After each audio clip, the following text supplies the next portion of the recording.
over them, and they became scared and retracted from it. They did not want the responsibility, but human being took that responsibility. The Quran says it.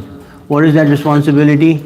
That we've been created, we've been sent into this world, and we have been placed with this responsibility of listening to the command of Allah subhanahu wa ta'ala and earning or entering into Jannah in the hereafter. And if we don't listen to Allah subhanahu wa ta'ala, don't believe in Allah subhanahu wa ta'ala, do not end up or die in a state that Allah is happy with us, then the outcome is very ugly, which is that there is hellfire for us.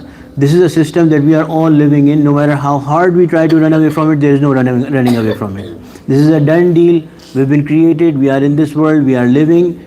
This is what we are restrained into. We cannot run out of it. No matter how much we try to look the other way, how much we try to drown ourselves into the things that we have surrounded ourselves with, beautiful buildings, beautiful cars, money, wealth, valuables, family, friends, people who are willing to die for us, even they cannot save us from this system. They cannot save us and bring us out of this system.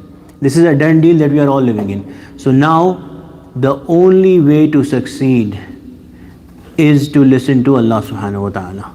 The only way to find success and happiness is to listen to Allah subhanahu wa ta'ala. And to listen to Allah subhanahu wa ta'ala is not easy if we do not love Allah subhanahu wa ta'ala. Because inside we have our own desires. Inside we want to do things a certain way that please our body. And Allah oftentimes, we know this is not secret, we have all experienced this, that we want to do something, we want to do one thing, Allah is telling us to do something else.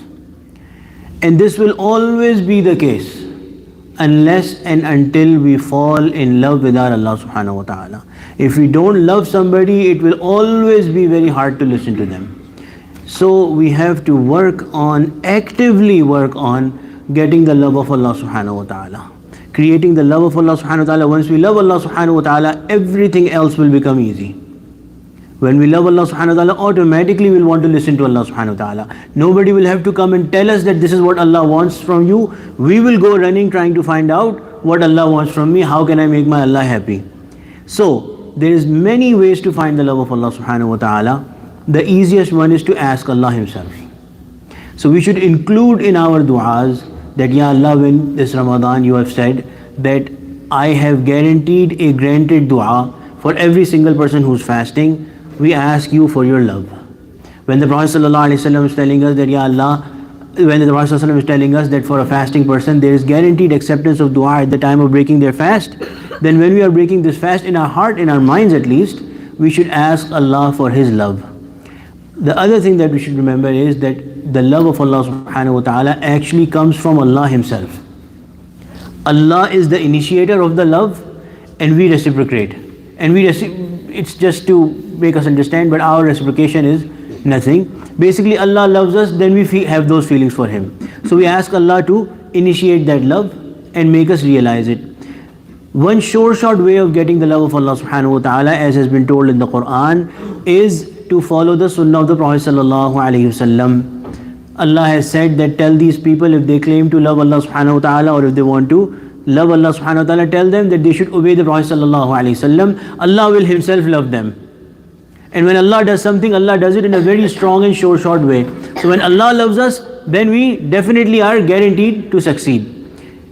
To get the love of Allah subhanahu wa ta'ala, we have to listen to the Nabi sallallahu alaihi wasallam, obey his ways.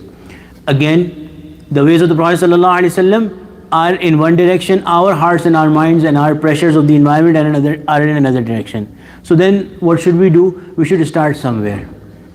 Those places where if we follow the sunnah of the Prophet sallallahu alaihi wasallam, we are not going to feel anything negative from outside or inside. For example, simple things. For example, saying salam to our brother, looking at them and smiling, coming to the masjid, entering with the right foot, leaving the masjid, leaving with the left foot, showing love and affection for our children, which is something that we naturally automatically do. We do all those things, but there's a tiny thing that we should do, which is consciously think and say to ourselves that I am doing this in the obedience of my beloved Nabi sallallahu alaihi wasallam. I am showing my love for this child in the obedience of the Prophet sallallahu alaihi wasallam. I am entering the masjid with my right foot in the obedience of the Prophet sallallahu alaihi wasallam.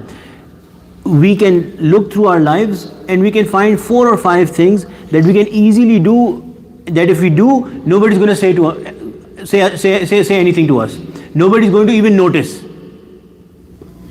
Or something that is considered a norm in the society, something preferable, praiseworthy in the society, we bring those sunnahs in our life and make a practice of those with 2 things. One, the intention of obedience of the Prophet ﷺ, and the second, the hope that, Ya Allah, with this you will initiate your love for me, and then the remainder of the way will become easy. Other sunnahs which are hard to bring in life, they will come automatically. May Allah subhanahu wa ta'ala grant us an understanding. May Allah subhanahu wa ta'ala grant us the action over what was said and heard. Ameen ya Rabbal Alameen.